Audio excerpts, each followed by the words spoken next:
लागले ओढाळ कवना मी शरण जाऊ दृष्टी देईल निर्मळ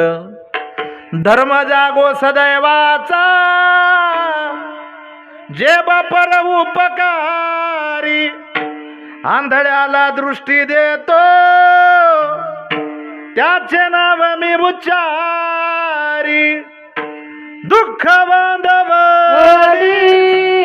आहे हा संसार दुःख बांधवली आहे हा संसार क्या बात है।